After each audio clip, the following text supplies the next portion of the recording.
Welcome to a special edition video podcast from the website gcaptain.com. I am Captain John Conrad, and we're going to talk about the USNS Impeccable.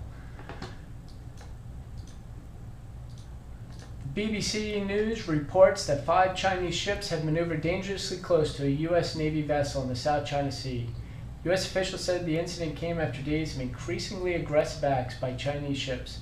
These violated international law in respecting others' use of the seas. A protest was expected to be delivered to the Chinese military attaché at Pentagon on Monday. And then they continue on to talk about the actual incident. The U.S. ship sprayed one Chinese vessel with water from fire hoses to try to force it away, it says. This means that the two vessels were really close if they could spray them with water hoses.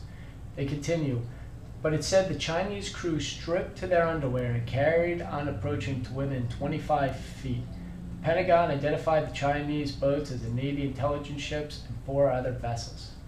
So what exactly is the Impeccable? The Impeccable is a Taegos vessel. These are ocean surveillance ships, and they have one single mission: gather underwater acoustic data to support the anti-submarine warfare mission of the United States Navy's Atlantic and Pacific fleets. Right here we have a picture of the U.S. Navy ship in question. Notice it is a swath design. It has 2 hulls like a catamaran. This allows a stable platform. The waves can pass under this ship and allows it to continue on its work of gathering acoustic data. How does it gather this data? We have an image here. This is a Taegos vessel, and you see hanging below is an LFA source array.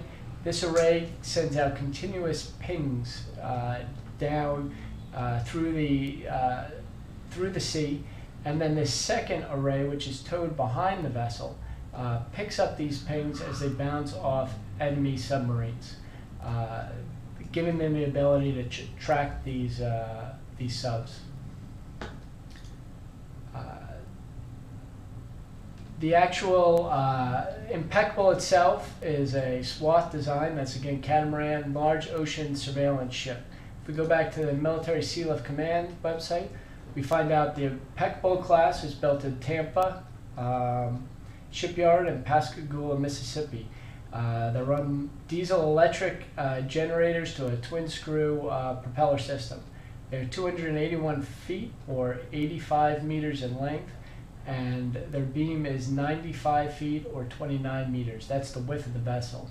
Again, this swath design allows it to be wider than most vessels and gives you plenty of room on deck to handle this sonar equipment.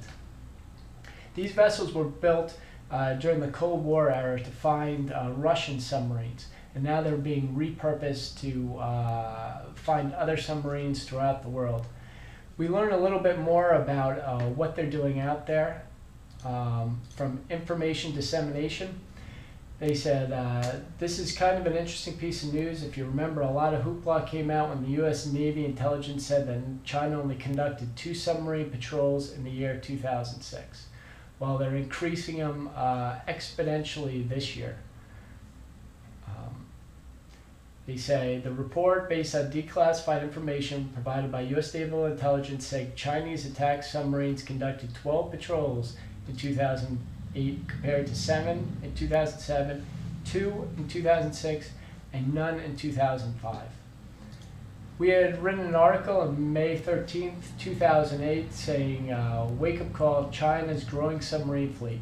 Experts attempting to understand strategic aims behind China's aggressive military explosion have generally focused on Taiwan, but a new Navy base points at Beijing's significant and growing interest in projecting powers into waters far from the Taiwan Strait. So they built a Navy submarine base on the other side of China that's within short sail of the Malacca Straits, which is a choke point.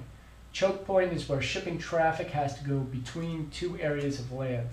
In order for vessels to get out of large bodies of water, like the South China Sea, and enter other bodies of water, like the Pacific Ocean, they have to go through these choke points. Here is a map of the Taiwan Strait. As you see, Taiwan here and China here. vessels would have to squeeze in between these. So these were our original focus of Chinese efforts and our surveillance in the area. But this is increasingly important. Arms Control Wonk, another great website, sends us this photo with the caption, "A loyal reader sends along this happy snap of two Chinese boomers sitting side by side on the dock." By the way, my copy of China's Future Nuclear Submarine Force is available. You should check out that book. So basically, China is building nuclear ballistic submarines with advanced missiles that can reach the United States if the Chinese subs can get through these choke points and close to the United States border without being detected. The Taegos vessels, including the USNS Impeccable, are the first line of defense to identify these vessels as they go through checkpoints. So by monitoring this area, we can find out these choke points. We can find out when Chinese vessels are leaving the South China Sea and their area of influence and could possibly attack the United States. So this is of high strategic importance. To show how difficult these vessels are once they enter the wide body of water, we have to look back to an article we wrote on G-Captain in November 2007. At this point, a Chinese attack sub surfaced right in the middle of a U.S. carrier battle group. So most carrier battle groups carry submarines to detect other subs. And they also carry destroyers and other types of warships that are looking for enemies approaching them.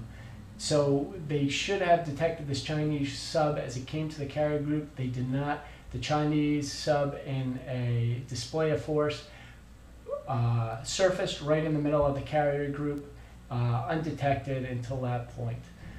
So this is kind of what's going on in the world right now, and why it's important that we have these Taegos vessels out there and that we deploy other means like sonar buoys and aircraft that can detect these subs and find out when they are leaving their area. And it also gives you a little hint as to why the Chinese do not want these surveillance ships on location.